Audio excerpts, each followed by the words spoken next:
Hi everyone, very interesting video. If you will watch it by the end, you will be wondering how I started and how I finished this leveling project. So here tiles and this hallway, very low spot. So one side is up, entrance up, on the middle of this hallway, more than inch and a quarter down. So need to level. It's already, you see, heavy material on top. I have to level all these tiles and then put laminate floor on top. Looks beautiful. Why we have to do it? But anyway, it needed. So here I start grinding. Need to remove surface. Why I'm grinding this small hallway? Because I wanna put baker board on top. Baker board for tiles, you know, it's for bathroom, for other any rooms. So it's approximately 3 bags of self-leveling covered. If I put this whole sheet of this baker board, you see now it's not shiny. I put baker boards, and then I wanna uh, uh, glue it with mortar. Why I put this baker board? Because it's light. I'm scared if I put like few bags more than needed on top, this house can fall down, you know. Just minimize weight. It's not minimize money, just minimize weight of materials. So I put mortar for large tiles. It's a Mapei product. And then I put baker board. So very simple things. And when it's will dry, I can level on top and will be so fast, you know, and don't need to spend a lot of material for leveling. You see, there is more than one board. It's approximately 1.5 board I put it. So just put it down, and then I'm making ramp. Why I'm making ramp? Because if I'm not making a ramp, when I will level it, I need to level twice, because self-leveling compound settle down and will be some step on the edge of the baker board. But if I make ramp, I can level in one time. So compare the weight of this baker board. For example, one piece of baker board 4 by 8 feet, it's approximately 30 pounds, but you know, 4 bags of self-leveling compound, it's 200 pounds. You see the difference. That's why I'm using baker board with mortar. Mortar also light. Here is I put bags on top, and tomorrow is good for leveling. Here is the next day. It's already a dry mortar, and I can level this place. But when I put straight edge on the tile, here is the edge.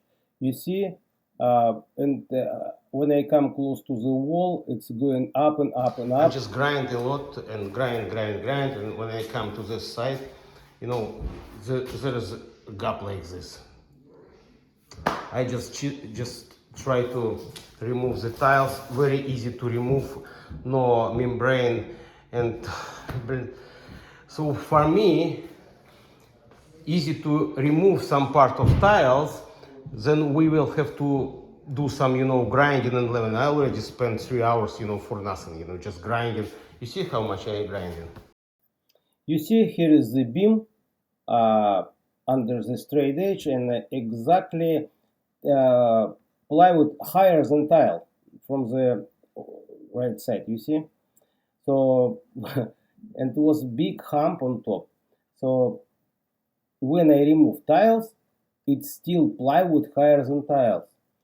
So and I just try to remove tiles with hammer, because grinding take a lot of time. And what I found, And also I want to show you, so in the future we will do leveling, floor installation. So if they put furniture or jumping, you see, this is easy, pull it out. Finally, what we did, we in 1 hour remove over 300 square feet of tiles, which was higher, and we just, this pull bar, it was easy to remove it, just like, you know, pull it up, and that's it. So whole pieces was unsticked from the plywood subfloor. Who did the job? They didn't clean up the whole place from the dirt and mud. They just didn't make any scratch code, nothing. And just maybe easy to make it, you know, floor wet and then do something, but they didn't, and didn't make anything, and floor not stick, I mean mortar not didn't stick to the plywood subfloor. That's why it's so easy, was everything was removed. If you watched my video, you know, so I always grinding plywood before I apply any self-leveling compounds. You see, I grind whole dirt. You know, some pieces of plywood was not screwed in, you know, and move it, and I just screw it. So when I grind whole place, what I did next step, I just take the sponge and make whole subfloor wet. Why I'm doing this? Because when I apply Plani patch for better bonding self-leveling compound, it's helped me to penetrate Plani patch very deep to the plywood subfloor, and I'm 100% sure I didn't get any problem with self-leveling compound in the future. You see, here is I already apply Plani patch, and then I waiting when it's dry a couple of hours, and here it is. So what I did, I level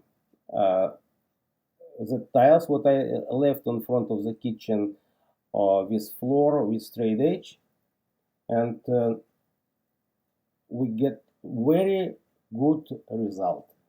So now we can install floor over. Here it is finally. You see, I grind some spots because plywood still higher, and also I fill up the edge between tiles. It's a self-leveling compound, like I told you. If no ramp when you leveling, it's some little step, and I fill up this step with Plani patch. So you see the living room now, other side or from the staircase, there is the living room. I'll explain you what I did also. I'm going to level this floor. You see, I put tripods here because floor is sloping down. This is marble, what we left because floor is sloping down too much.